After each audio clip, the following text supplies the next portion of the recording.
Hello friends, কেমন আছেন আপনারা সবাই? পিঙ্কিস কুকিং লাইফ চ্যানেলে আপনাদের অনেক স্বাগত।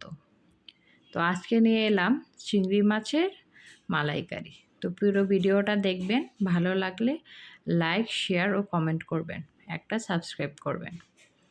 তো বন্ধুরা দেখুন চিংড়ি মাছের মালাইকারি কী করে করলাম। তো এখানে চিংড়ি মাছগুলো ভালো করে ধুয়ে প্রসেস করে নিয়েছি। তারপর এখানে একটু লবণ, মরিচের গুঁড়ো, একটু হলুদ গুঁড়ো দিয়ে ভালো করে মাখিয়ে কিছুক্ষণ মেরিনেট করে রেখে দিলাম। আর এদিকে একটা কড়াইতে তেল গরম করতে দিয়ে তারপর একে একে আমি এখানে সবগুলো মাছ দিয়ে দিব, দিয়ে উল্টে পাল্টে ভেজে নেব। বেশিক্ষণ ভাজা যাবে না, তাহলে কিন্তু মাছগুলো শক্ত হয়ে যাবে। জাস্ট একটু কালার আসবে আর হালকা নাড়াচাড়া করে উল্টে পাল্টে নামিয়ে নেব। চিংড়ি মাছ কিন্তু বেশি ভাজা যায় না অন্য মাছের মতো, হালকা আছে ভাজতে হয়। জাস্ট কালার আসবে এই পর্যন্ত, নয়তো খেতে ভালো লাগবে না। তো এক এক করে সবগুলো মাছ আমি উল্টে দিচ্ছি, উল্টে পাল্টে সবগুলো মাছ এভাবে আমি ভেজে নেব।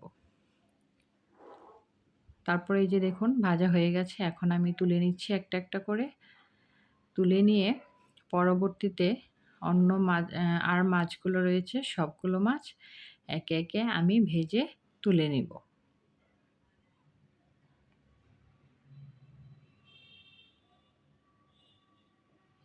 তো এই যে দেখুন আরেকবার আমি মাছ কিছু ভেজে নিলাম। তো ওই কড়াইতেই আমি ওই তেলের মধ্যে কিছুটা পেঁয়াজ দিয়ে দিলাম। পেঁয়াজ দিয়ে ভেজে নেব। আর এখানে দেব দুটো তেজপাতা, দুটো এলাচ ও দারচিনি।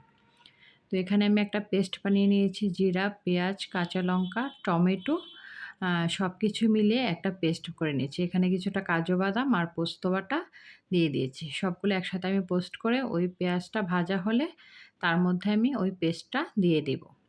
একসাথে রাখা পেস্টটা দিয়ে কিছুক্ষণ নাড়িয়ে নেব। নাড়িয়ে মশলাটা ভালো করে ভেজে নেব। মশলাটা ভাজা হতে হতে এখানে আমি কিছুটা নারকেল কোড়ানো আছে, সেটা আমি ভাজার মধ্যে দিয়ে দিব।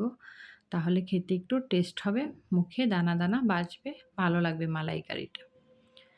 আর এখানে আমি কিছুটা বাদাম পেস্ট আলাদা রেখে দিয়েছিলাম, তো এখানে বাদাম পেস্টটা দিয়ে দিলাম। এখানে আমি দিয়ে দিচ্ছি হাফ চামচ মতো হলুদ গুঁড়ো আর হাফ চামচ মতো লবণ আর 1 চামচ মতো মরিচ গুঁড়ো।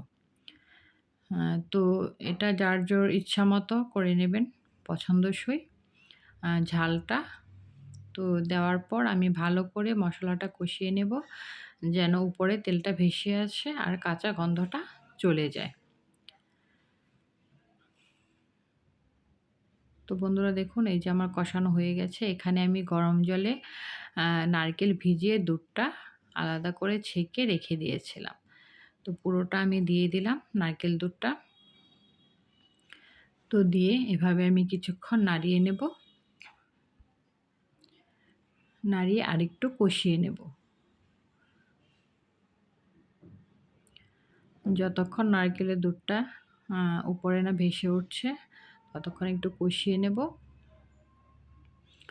এখানে আমি কিছুটা টক দই, ফ্যাটানো টক দই দিয়ে দিলাম আর কিছুটা ফ্রেশ ক্রিম। এটা আমি দিয়ে কিছুক্ষণ ভালো করে নাড়িয়ে নেব।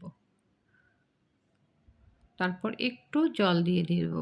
যেখানে আমি পেস্ট করেছিলাম সেখানটাতে একটু জল নিয়ে তারপর আমি দিয়ে দিয়েছি। বেশি জল দেব না, তাহলে মাছগুলো নরম হয়ে যায়। তো এই পর্যায়ে আমি যে দেখুন কষানো হয়ে গেছে, এই পর্যায়ে মাছগুলো দিয়ে একটুক্ষণ দমে রান্না করব। তখন চুলার আঁচটা একটু লো করে দিতে হবে। তো এটা দমে দমে হবে, বেশি আঁচ করে দিলে পুড়ে যাবে, মাছটার ভেতরে মশলাটা ঢুকবে না। তো অল্প আঁচে রান্না করতে হবে। তো এই পর্যায়ে একটু চিনি দিয়ে দিলাম, একটু মিষ্টি মিষ্টি ভাব লাগলে মালাইকারিটা ভালো লাগবে। আর দিয়ে দিলাম একটু গরম মশলা গুঁড়ো, দিয়ে একটু ভালো করে অল্প অল্প করে নাড়িয়ে নেব। একদম ঘোটা দেওয়া যাবে না, তাহলে মাছগুলো ভেঙে যাবে। অল্প অল্প হালকা হালকা নাড়া দিতে হবে। তো এই পর্যায়ে দেখুন আমার মালাইকারিটা অনেকটাই রেডি হয়ে গেছে।